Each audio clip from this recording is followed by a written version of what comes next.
scene. The latter, learning that Ajor was here, demanded her, and Al tan promised that he should have her; but when the warriors went to get her, To-mar went with them. Ajor tried to defend herself. She killed one of the warriors, and then To-mar picked her up in his arms when the others had taken her weapons from her. He told the others to look after the wounded man, who was really already dead, and to seize you upon your return, and that he, To-mar, would bear Ajor to Al-tan. But instead of bearing her to Al-tan, he took her to his own hut, where she now is with So-al, To-mar's she. It all happened very quickly. To-mar and I were in the council hut when Du-seen attempted to take the dog from you. I was seeking To-mar for this work. He ran out immediately and accompanied the warriors to your hut, while I remained to watch what went on within the council hut and to aid you if you needed aid. What has happened since, you know." I thanked him for his loyalty and then asked him to take me to Ajor, but he said that it could not be done, as the village streets were filled with searchers.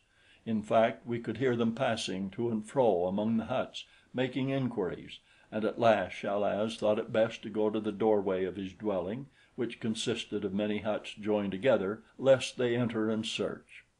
Chal-az was absent for a long time, several hours which seemed an eternity to me. All sounds of pursuit had long since ceased, and I was becoming uneasy because of his protracted absence when I heard him returning through the other apartments of his dwelling. He was perturbed when he entered that in which I awaited him, and I saw a worried expression upon his face. "What is wrong?" I asked. "Have they found Ajor?" "No," he replied, "but Ajor has gone. She learned that you had escaped them and was told that you had left the village, believing that she had escaped too. So-al could not detain her. She made her way out over the top of the palisade, armed with only her knife." "Then I must go," I said, rising. Nobs rose and shook himself. He had been dead asleep when I spoke.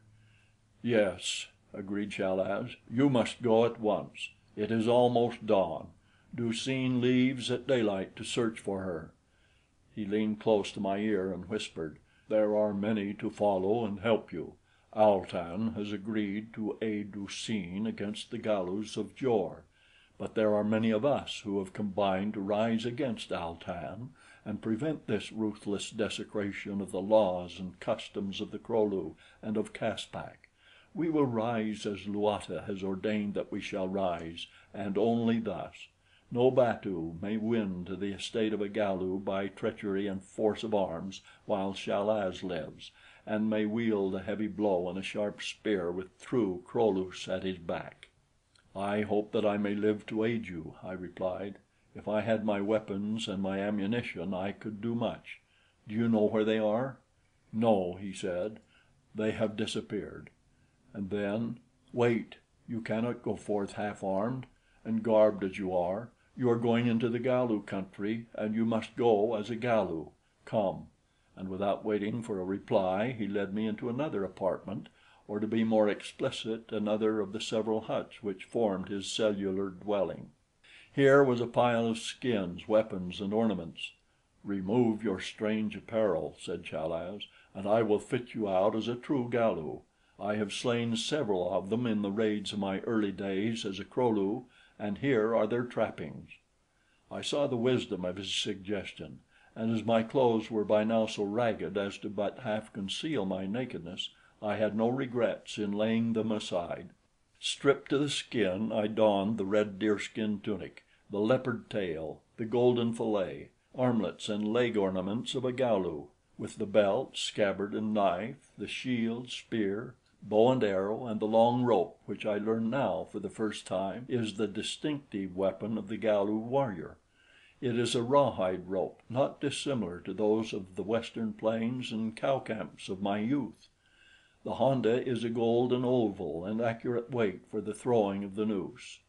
This heavy honda, Chal-az explained, is used as a weapon, being thrown with great force and accuracy at an enemy and then coiled in for another cast. In hunting and in battle they use both the noose and the honda. If several warriors surround a single foeman or quarry, they rope it with the noose from several sides, but a single warrior against a lone antagonist will attempt to brain his foe with the metal oval.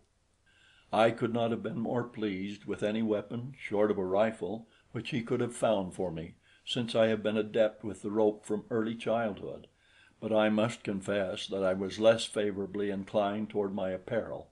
In so far as the sensation was concerned, I might as well have been entirely naked, so short and light was the tunic. When I asked Chal az for the Caspakian name for rope, he told me ga, and for the first time I understood the derivation of the word Galu, which means rope man. Entirely outfitted, I would not have known myself, so strange was my garb and my armament. Upon my back were slung my bow, arrows, shield, and short spear. From the center of my girdle depended my knife, at my right hip was my stone hatchet, and at my left hung the coils of my long rope. By reaching my right hand over my left shoulder, I could seize the spear or arrows. My left hand could find my bow over my right shoulder, while a veritable contortionist act was necessary to place my shield in front of me and upon my left arm.